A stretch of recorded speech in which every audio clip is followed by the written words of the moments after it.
Hey guys, welcome back to the channel. I'm MV Arts. Today we're gonna do a Fall Guys design challenge. Lately, you probably have played Fall Guys. If you haven't played it, probably have saw someone play it. And if you didn't play it, well, I admit it, I was late to the party as well. But it's a game where you play with 60 other people in one lobby and you have to go to 5 levels and be the last man standing. That's pretty much it. What we're gonna do today is we're gonna design a skin for the Ultimate Fall Guy Bean. My goal for the skin is gonna be to design a limited edition. This limited edition is gonna be only available for you if you have 5,000 trophies. Well, 5,000 trophies, what do you get? You get a crossover skin between the Last Airbender and Fall Guys. We're gonna design today a Appa Fall Guys skin. See you in a bit.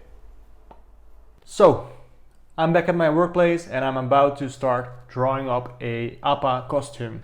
First of all, I want to shout out this video. This is a behind the scenes video from the Fall Guys makers. Awesome look, and I took some of the model sheets they had. That's what I'm going to use to draw over.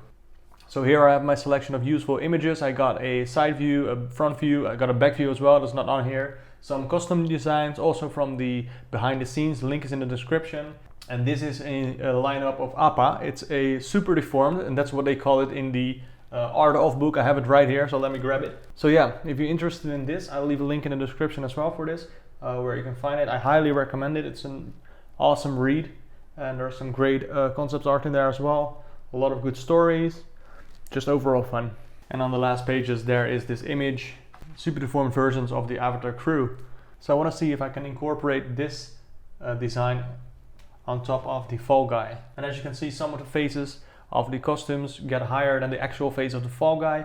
As you can see, there are lines drawn here, and that's also from the model sheet from the video. They said this is the midline, and that's where the costume is split, I believe. So we're gonna keep that in mind. And of course, there's another set of arms as well, so we're gonna draw those in, but I think I'm gonna make them gradually smaller. So from the top arms to the feet, they're gonna be smaller and smaller and smaller. For this costume, I want to have sleeves of fur, and underneath that are gonna be the usual hands of the Fall Guy. They're just gonna be painted in a light gray color. I went for a light gray that has a blue tint that complements the yellowish white I went for in this Appa design. The Fall Guys makers said that everything in Fall Guys needs to be bouncy, needs to be soft, so you wouldn't be afraid to fall. And it's the whole point of the game that you fall, right? It's not for nothing that it's called Fall Guys. So you can also see that the skins are designed to make it harder to move for the characters. So they've done this on purpose, so they have an excuse to fall over and be a bit clumsy, you know? So it's a new day because my camera decided to die on me. But in the meantime, I prepared this little Fall Guy base in Zbrush. This is where we're gonna start, or this is where we're gonna build up our Appa skin. So yeah, I started this project. I have this tool loaded already. I'm getting rid of the ground plane and the walls in Zbrush. As you can see, I have some image textures here. These are my model sheets I use to sculpt the guy. And what I want to do now is very simple.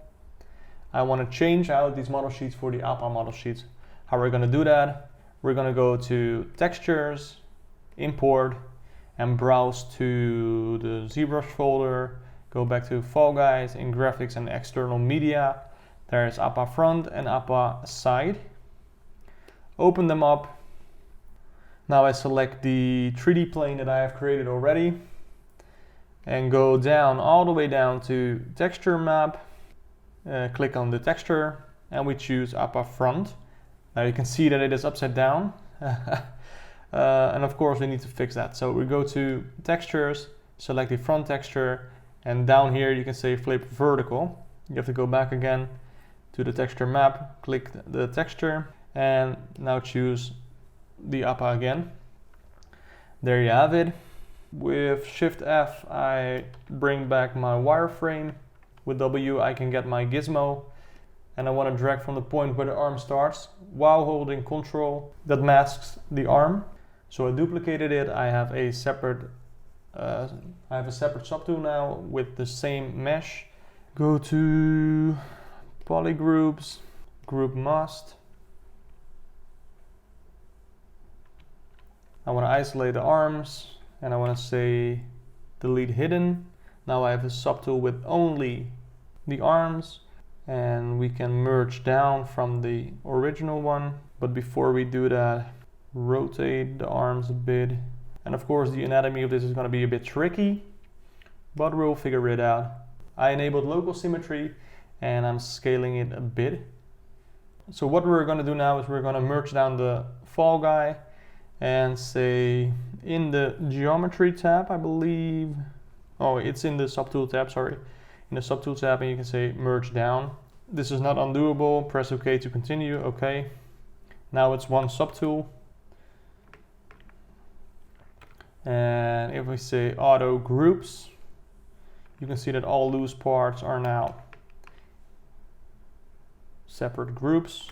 And I want to say mirror and weld, and that gives it a bit more symmetry, and hopefully it doesn't crash. All right, and we're back in business. So we had a little crash, but I had fortunately a recovered file. I imported the Z tool into the ruler project that you can get from the 3D Character Workshop. There you go, it's even mirrored and welded. All right, so what I'm gonna do now is I'm gonna block out the character with the Insert Multi-Mesh brush. I'm gonna select it at the bottom here. Using M, I can select this quad sphere, and then I can insert a sphere in the scene. Going to the side view, I can use the transpose tool or the gizmo, maybe squashing the ball a bit and placing it somewhere I think it should be. So around there. And now we can use it to sculpt a bit further. So yeah, probably something like this. And you can always tweak it, of course, so don't be too committed to what you do at first. Again, going to the multi-mesh brush, hitting M and choosing the quad sphere. This time again, I'm making a tail out of this, so it's a sphere, but I'm gonna squash it over the x-axis, and I'm gonna drag it into place somewhere here, maybe even squash it a bit further, like that. Also over the y-axis, so something like that. And you can tweak it endlessly, of course. I'm using the snake hook brush for this. And switching back to the move tool.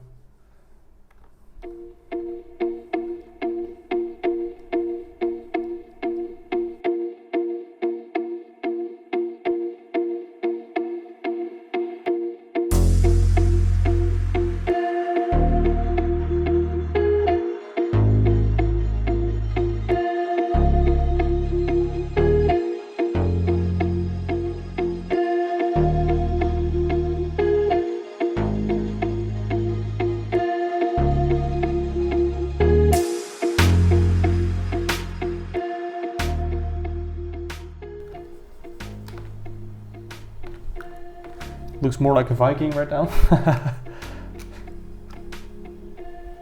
But we'll get there. We'll get there.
So I'm gonna save this because I think that this is pretty much the block out done.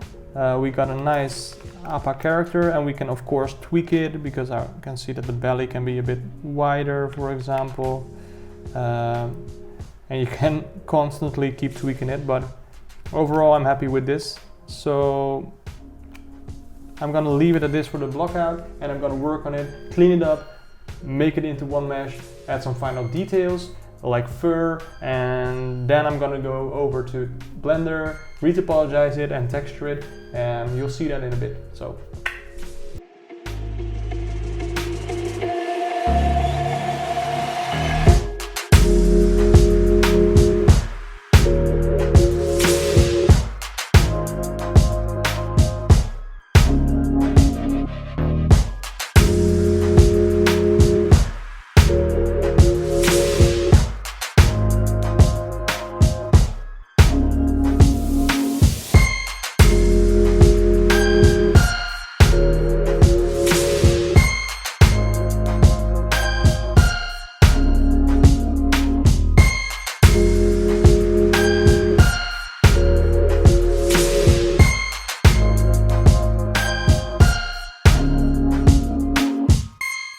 So I finished up detailing in Zbrush, I retopologized in Blender, and now I want to start with the texturing. Just a little bit of texturing, more coloring I would say. I want to use Blender, so I'm first going to use Blender to export this UV layout. I have a hotkey for that, and that's Q, export UV layout. I'm going to search for my UV folder. I had one already, and I'm going to save over that one.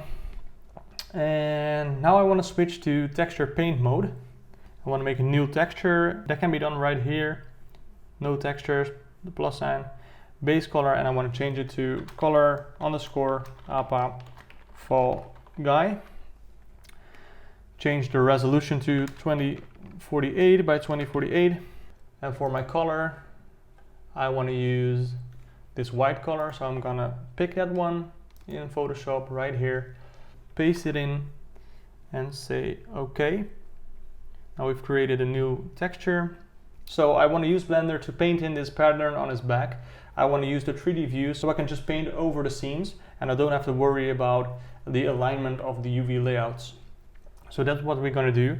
I have my colors here set already, and as you can see I can start drawing. And now I'm going to start painting the arrow on top of his head. It doesn't have to be 100% clean because we're going to use this as a base for our Illustrator texture. I'm going to go to top view. I can continue that line all the way over the back. Switching views again, continuing that line. And as you can see, I have symmetry enabled. That just saves a lot of time. And now I want to paint in some of the patterns on the back as well. Say we're happy with this. I'm going to use Blender to export this as an image, save as color Appa Fall Guys in this folder, that's fine. Now I'm going to switch to Illustrator and clean it up. I want to bring back the opacity of this layer just a bit, say like 20%, and lock that layer, the UV layer. Now I'm going to use the pen tool and start drawing my shapes. So I never building curves right away. I'm not really a fan of that. So how I do it is I paint out my pattern, closing it off on the bottom. Now I can go back in and use Alt and drag out the curves just like I want them. I'm holding Alt and dragging the line to a point where I think it's clean.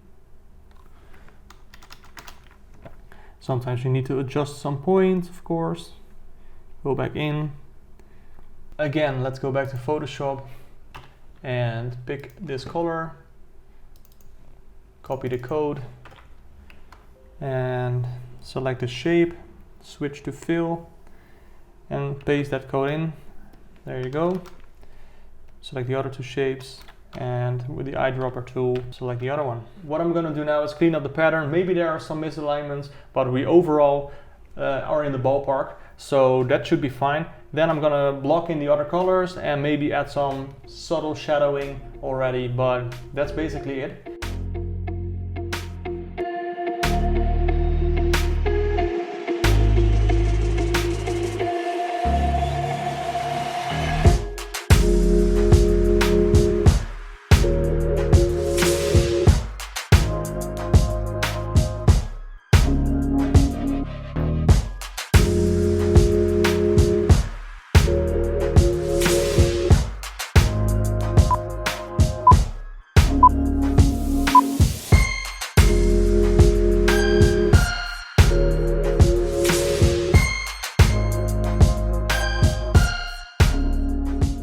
hope you enjoyed this. If you did, please leave a like, leave a comment. If you want to see this character animated, keep an eye out for my Instagram, it's down below. As usual, keep creative, keep safe. Thank you for watching. Ciao.